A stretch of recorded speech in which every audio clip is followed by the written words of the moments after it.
Le Conseil des ministres approuve 3 projets de décret et une communication précisant les règles et procédures pratiques d'organisation des élections professionnelles dans notre pays.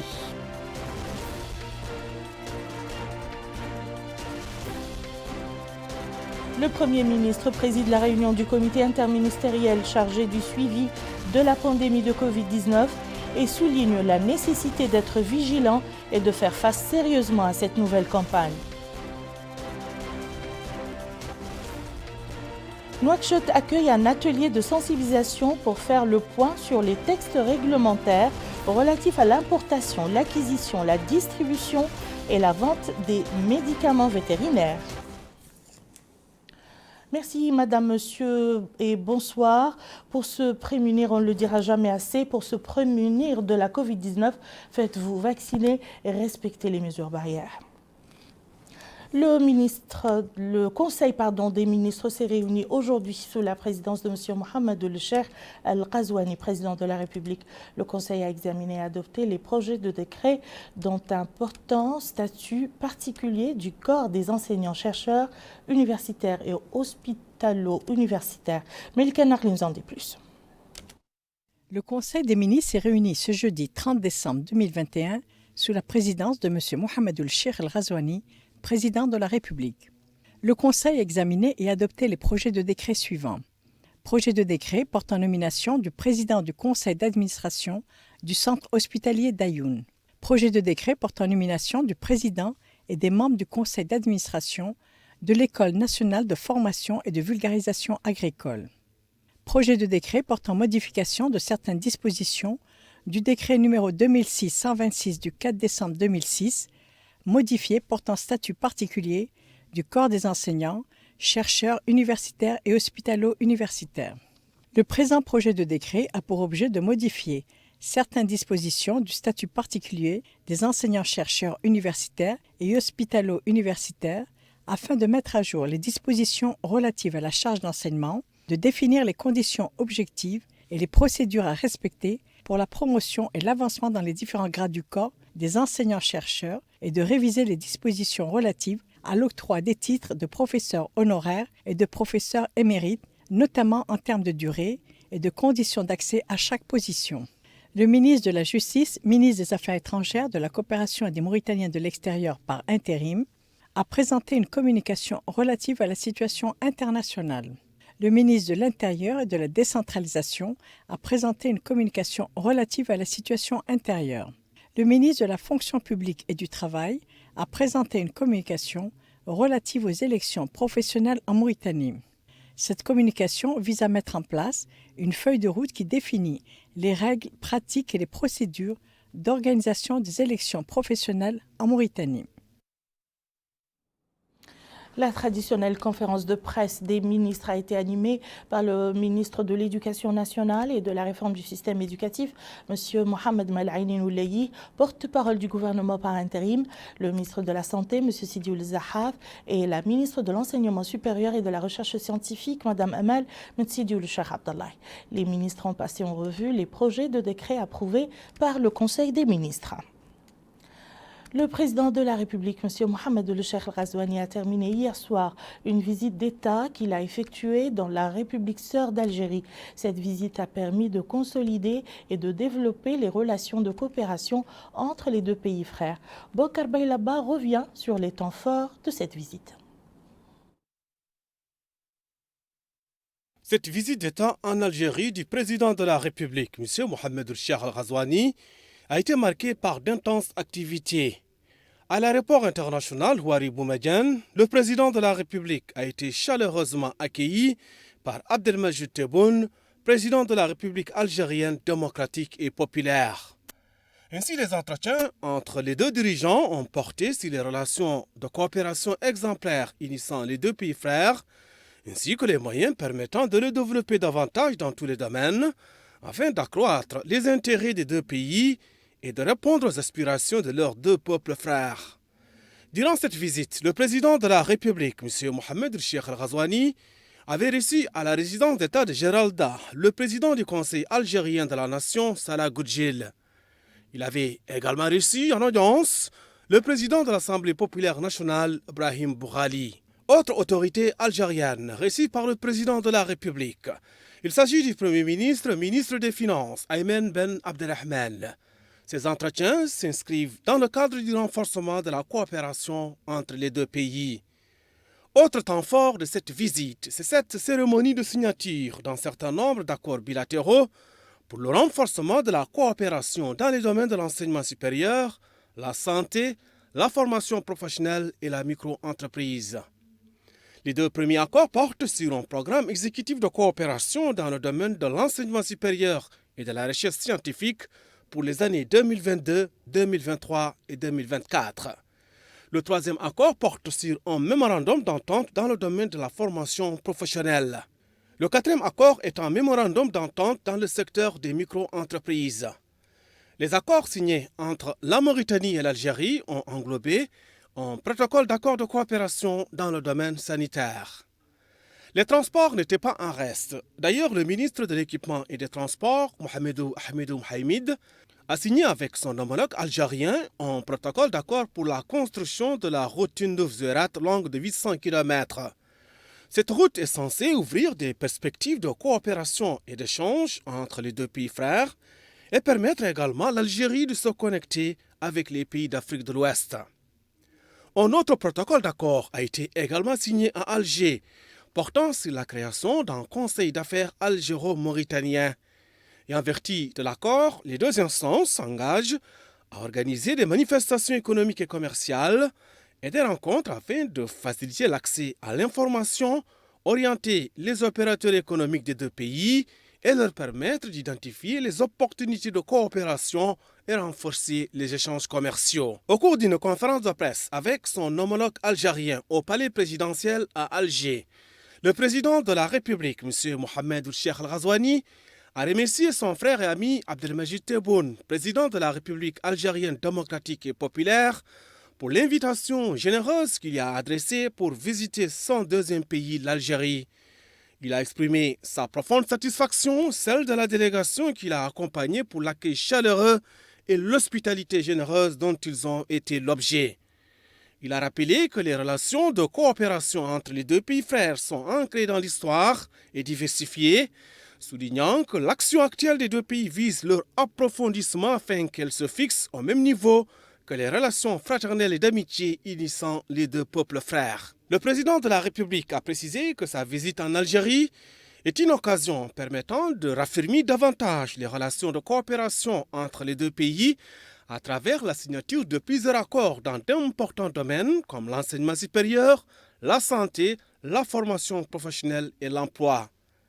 Mohamed Cheikh El Ghazouani a ajouté que la visite a également permis un échange sur les questions bilatérales, les principales questions régionales et internationales intéressant les deux pays. Il a indiqué que sa visite a été fructueuse et constructive et cela lui a permis de conforter leur détermination commune à redoubler d'efforts pour diversifier encore plus la coopération entre les deux pays dans l'intérêt des deux peuples frères. À son tour, le président de la République algérienne démocratique et populaire, Abdelmajid Tebboune, a déclaré que la visite du président de la République, M. Mohamed Cheikh El Ghazouani, a permis d'aborder nombre d'aspects de la coopération bilatérale et des relations entre les deux pays frères. Il a affirmé que les relations unissant les deux pays sont anciennes et connaissent un développement notable qui s'est récemment accéléré à la faveur de l'ouverture du poste frontalier, un poste devenu une véritable passerelle de communication entre les populations. Toujours à Alger, le président de la République, M. Mohamed Cheikh El Ghazouani, avait effectué une visite au monument des martyrs. Et au cours de cette visite, il a déposé une gerbe devant le monument aux martyrs de la glorieuse révolution algérienne. Il a également observé une minute de silence et a lu la Fatiha à la mémoire de leur âme avant de visiter le musée Moudjahid. Sur place, il a été édifié sur la fonction des différentes ailes de ce musée qui présentent un résumé des différentes étapes de la résistance du peuple algérien au colonialisme français, les stratégies utilisées par Abdelkader pour résister aux colonisateurs et le grand rôle joué par l'armée de libération nationale algérienne dans cette résistance. Autre imposant édifice visité par le président de la République, il s'agit de la grande mosquée d'Alger, la troisième plus grande du genre au monde, située dans la commune de Mohammedia. Ainsi, il a visité les différentes ailes de la mosquée et il a reçu des explications sur les techniques de construction de ce prestigieux édifice religieux, sa capacité d'accueil et les installations scientifiques et culturelles qu'il comporte.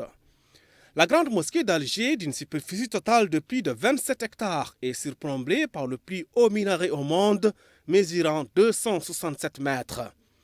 En plus de sa cour intérieure, elle comprend un espace de réception, une salle de prière de 2 hectares d'une capacité de 120 000 fidèles et une école coranique d'une capacité de 300 places et des centres culturels islamiques. La grande mosquée d'Alger dispose également d'une bibliothèque d'une capacité de 2000 places avec 1 million de livres, une salle de conférence, un musée d'art et d'histoire islamique et un centre de recherche en histoire algérienne. Dans la wilaya d'Oran, le président de la République, M. Mohamed Ould-Cheikh Al-Ghazouani, avait visité la zone industrielle de la société Sonatrach à Arzou, où il a suivi une présentation détaillée sur le complexe industriel de la Sonatrach. Une présentation qui a mis en évidence les capacités de production des différentes usines de diverses spécialisations dans tous les complexes industriels de l'entreprise.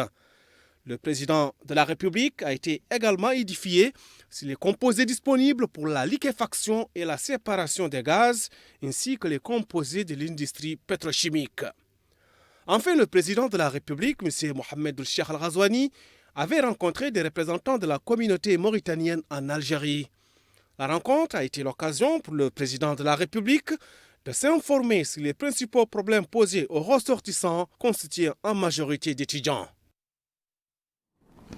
Le Premier ministre, M. Mohamed Ould Bilal Massoud, a présidé aujourd'hui à Nouakchott une réunion du comité interministériel chargé du suivi de la pandémie de la Covid-19 dans le cadre du suivi par le gouvernement de la situation sanitaire dans le pays, et ce en application des directives du président de la République, M. Mohamed Ould-Cheikh Al-Ghazouani. Au cours de cette réunion, le comité a passé en revue les derniers développements de la situation épidémiologique. Les indicateurs disponibles ont indiqué une augmentation des contaminations et une augmentation des cas nécessitant des soins médicaux. À cette occasion, le comité a examiné les mesures qui doivent être prises pour freiner cette montée des cas.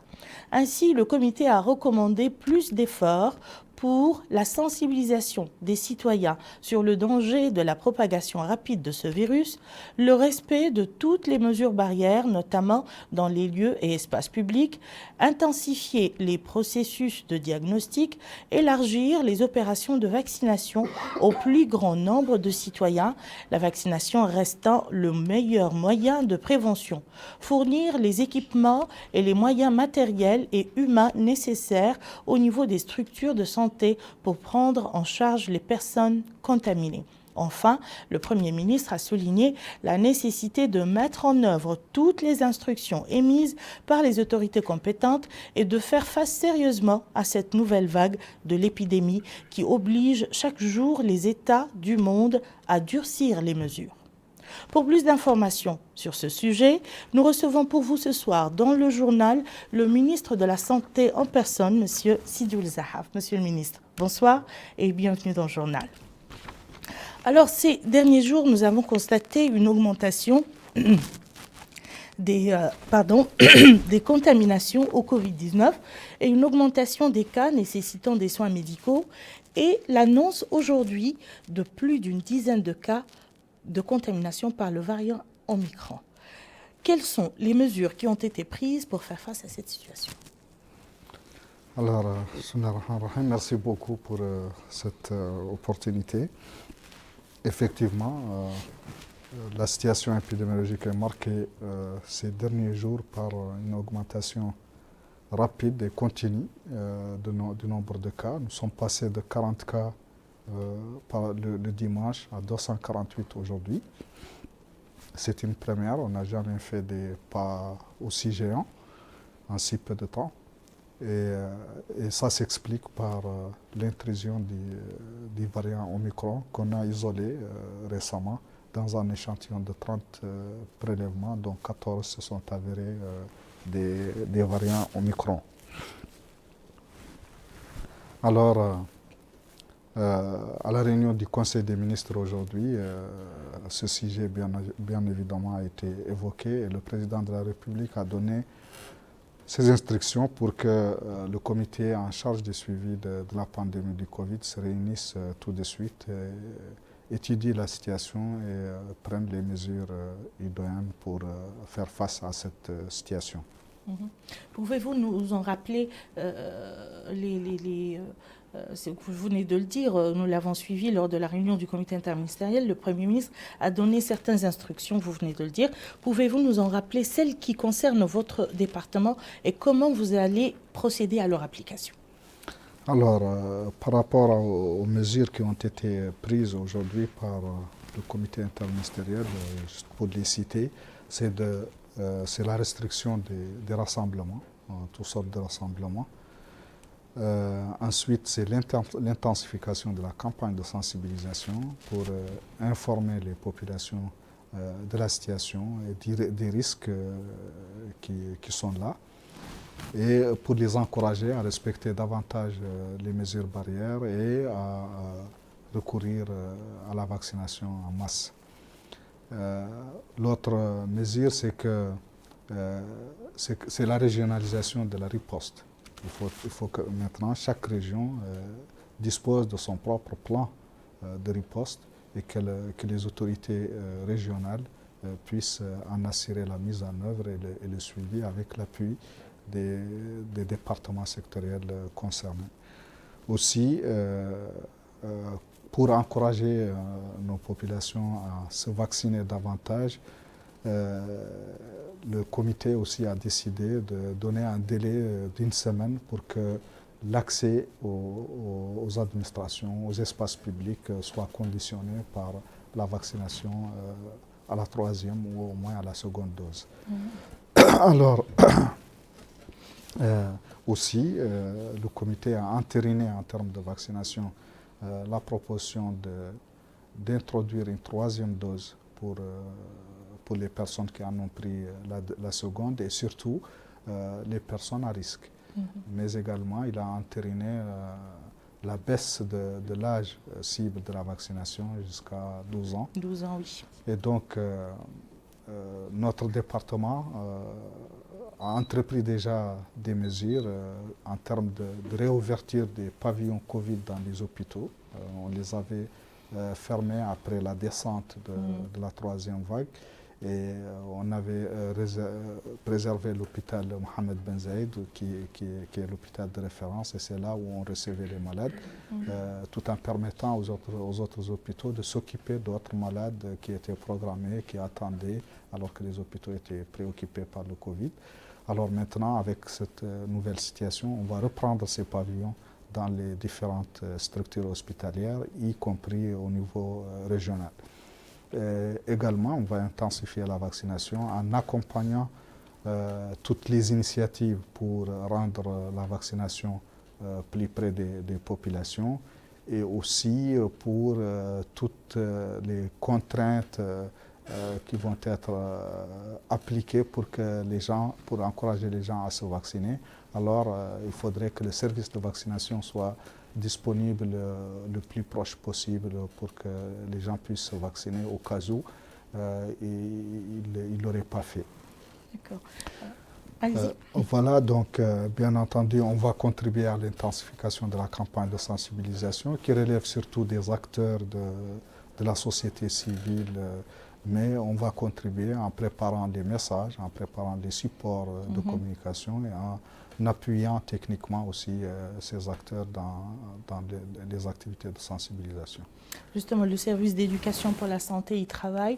Je sais qu'il y a des sites déjà fixes de vaccination. Ils ont augmenté d'autres pour leur renforcement. D'autres sites ont été ouverts dans les quartiers. Avez-vous un message à passer aux citoyens justement concernant l'afflux aux sites de vaccination, concernant la 3e dose pour les personnes qui ne comprennent pas encore pourquoi une 3e dose et pour les encourager à la faire? Alors, par rapport à la 3e dose, elle se justifie parce que tout simplement, nous avions commencé la vaccination depuis le mois de mars. Certains de nos citoyens ont été vaccinés par le vaccin Sinopharm à 2 doses, à intervalle de 3 semaines.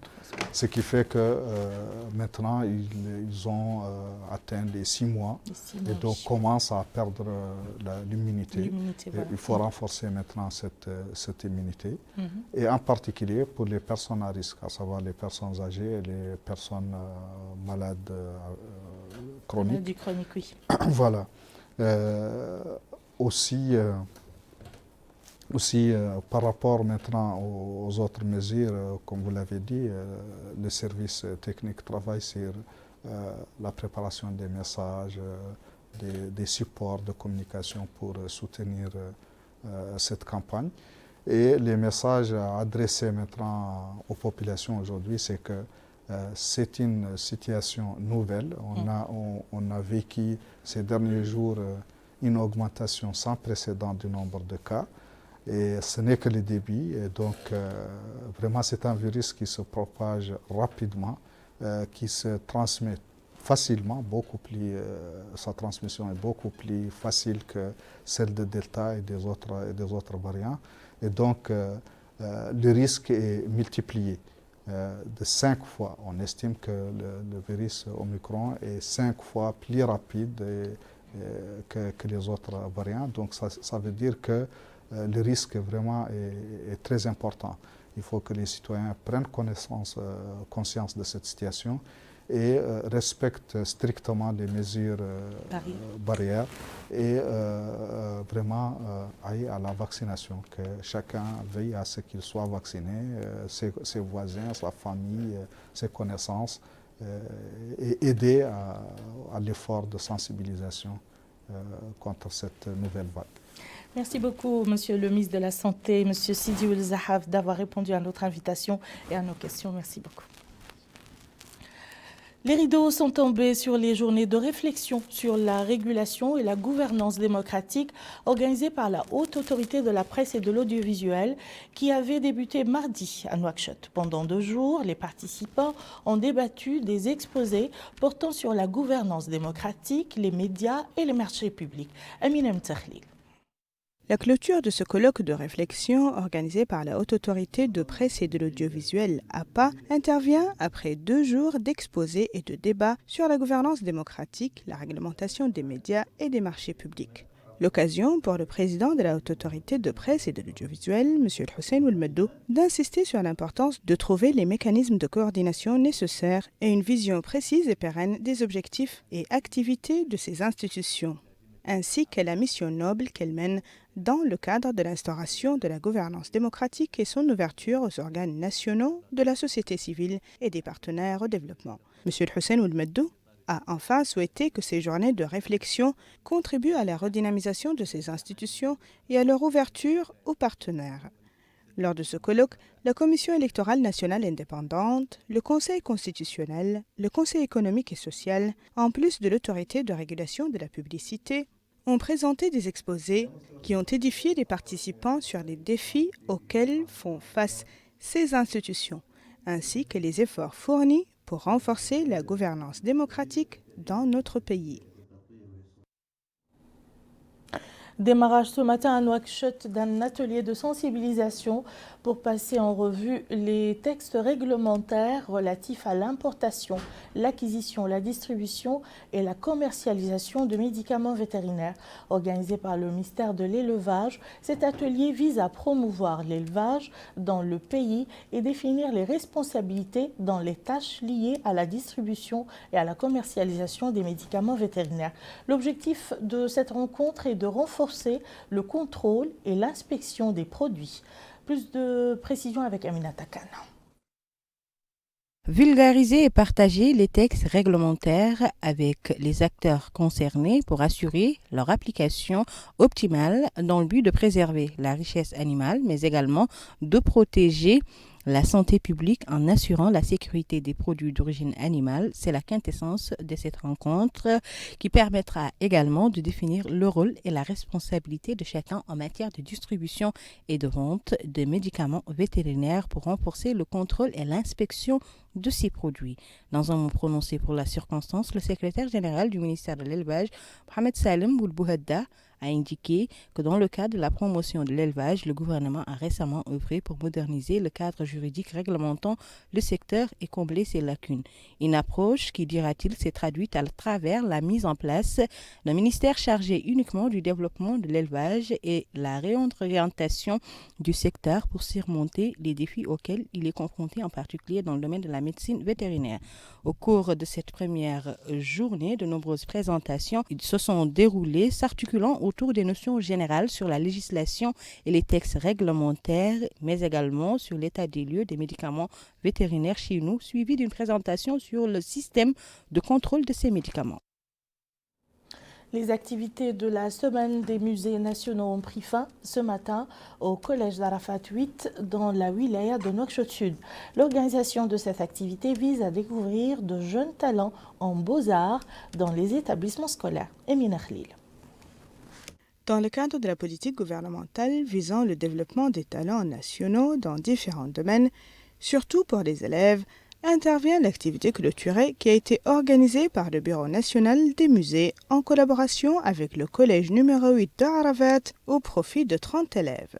Une semaine durant, les bénéficiaires ont pu apprendre davantage sur l'art plastique et ses différentes disciplines. Le conseiller du ministère de la Culture, de la Jeunesse, des Sports et des Relations avec le Parlement, chargé de la culture et de l'art, M. Mohamedou Lahwana, a déclaré au micro de Mauritania qu'il s'agit ici d'une manifestation qui met en valeur les talents des jeunes lycéens et qui donne l'exemple à suivre par d'autres collèges et lycées. Pour sa part, le directeur des musées, M. Khan Hadia Mamadou, a exprimé son appréciation pour les efforts consentis de tous les acteurs concernés par cette activité. Donc on a initié cette activité avec les écoles et on souhaite que ça continue, ce n'est que le début, pour qu'il y ait un pont entre les écoles et l'Office national des musées. Et je ne saurais pas terminer sans remercier particulièrement le peintre M. Kébé Mansour. Il a été assisté par Fatima Total pour l'effort qu'ils ont fourni pendant une semaine dans cette école. C'était également le cas pour le drain de la wilaya de Nouakchott Sud, M. Batin Oularwa, qui a souligné l'impact positif d'une telle initiative sur les jeunes élèves. Enfin, Mme Khatoum Tsenhouri, directrice du lycée numéro 8 de Arafat, a exprimé sa fierté du choix de son lycée comme modèle pour le stage et la formation sur l'art plastique en tant que moyen d'expression. À la fin de la formation sur les bases du dessin et ses différents types, les élèves bénéficiaires de cette formation ont eu le privilège de voir exposer leurs œuvres d'art dans l'un des pavillons du musée national.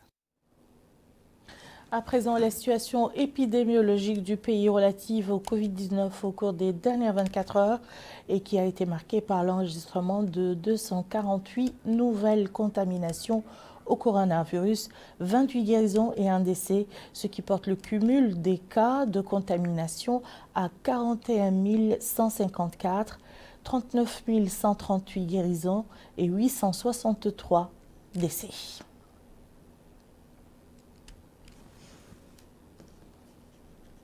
Direction Linchiri, où le centre régional de santé d'Akjoust a vu les préparatifs du lancement des travaux d'une caravane médicale organisée par l'ONG Zaïd Oul Khattat.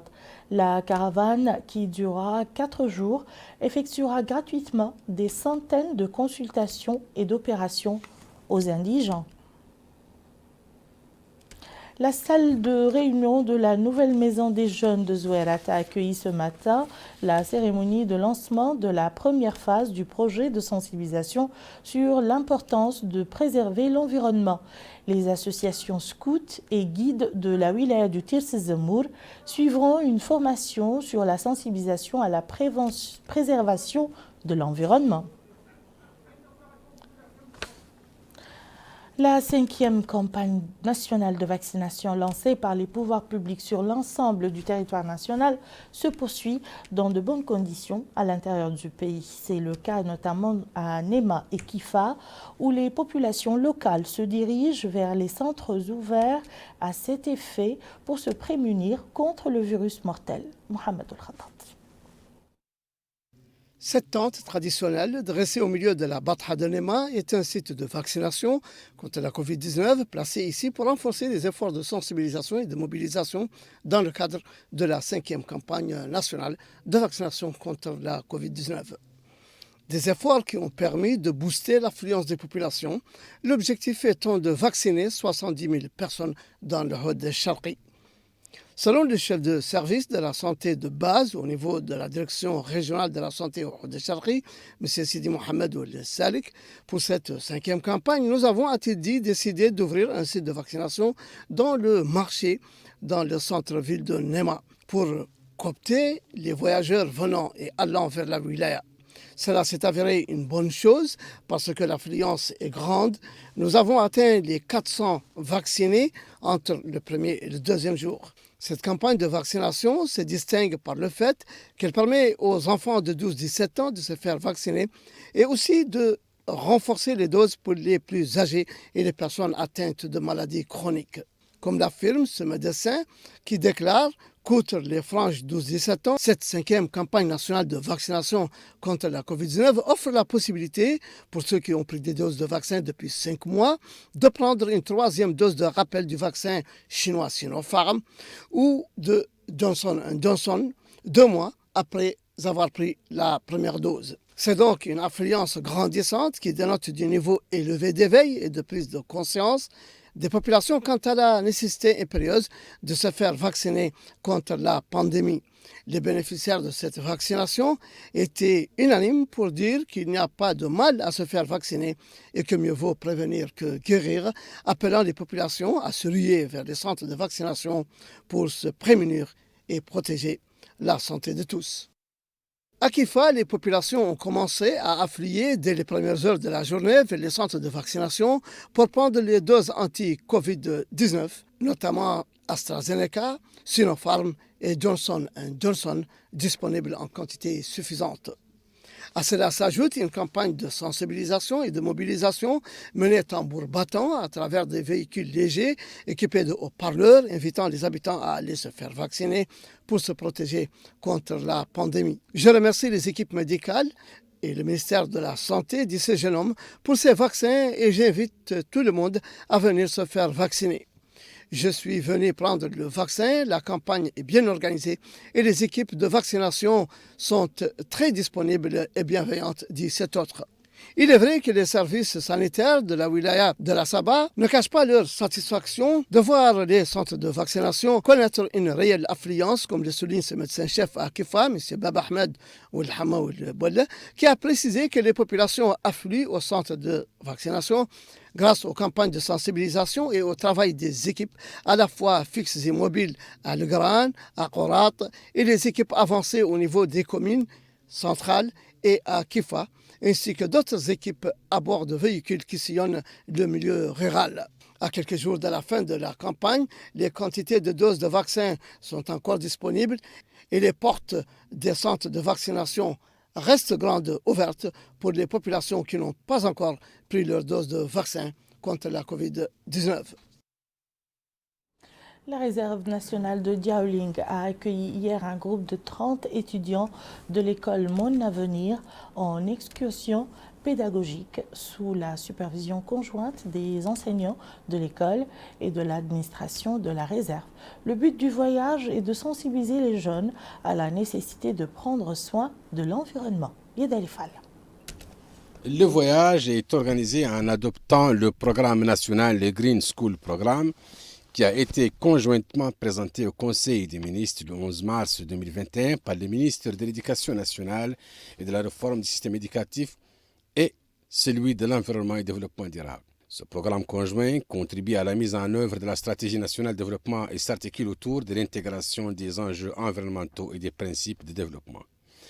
La réserve nationale de Diaoling reçoit chaque année de nombreux voyages pédagogiques dans le cadre de la coopération entre la réserve nationale de Diaoling et les écoles et universités, dont l'Université Al-Asriya de Nouakchott, l'école normale supérieure et l'Institut supérieur de l'enseignement technologique de Rosso. Monsieur Daf Ouldaf, directeur de la réserve nationale de Diaoling, a indiqué que le but du voyage est de sensibiliser les jeunes à la nécessité de prendre soin de l'environnement.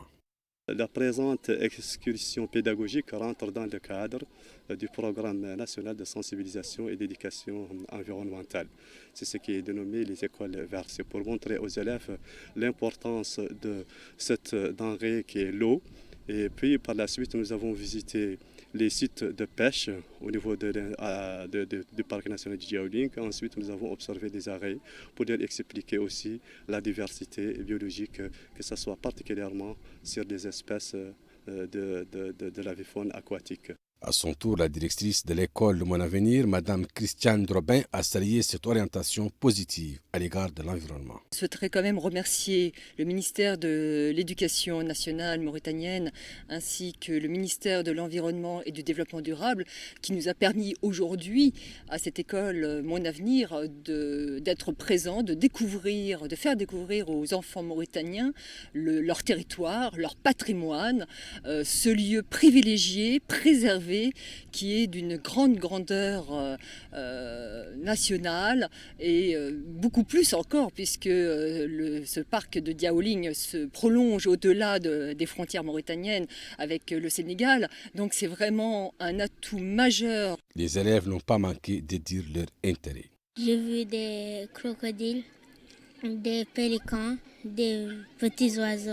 Le programme de cette première journée comprend une visite des zones de pêche, les endroits de regroupement des oiseaux aquatiques ainsi que la station de pompage côtière de l'Afdout Sahili. À son arrivée, la mission pédagogique a été reçue par le Hakem de la Muqata'a de Kermessin et un certain nombre de notables locaux. Voilà un dernier appel pour se prémunir de la Covid-19. Faites-vous vacciner et respectez les mesures barrières. Sur ce, s'achève notre journal. Je vous en rappelle les principales informations. Le Conseil des ministres approuve 3 projets de décret et une communication précisant les règles et procédures pratiques d'organisation des élections professionnelles dans notre pays.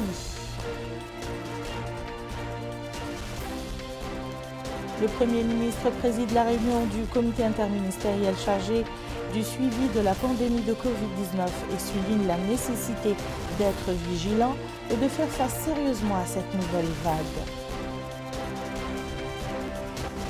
Nouakchott accueille un atelier de sensibilisation pour faire le point sur les textes réglementaires relatifs à l'importation, l'acquisition, la distribution et la commercialisation de médicaments vétérinaires. Merci, Madame, Monsieur, de nous avoir suivis. À très bientôt, Inch'Allah.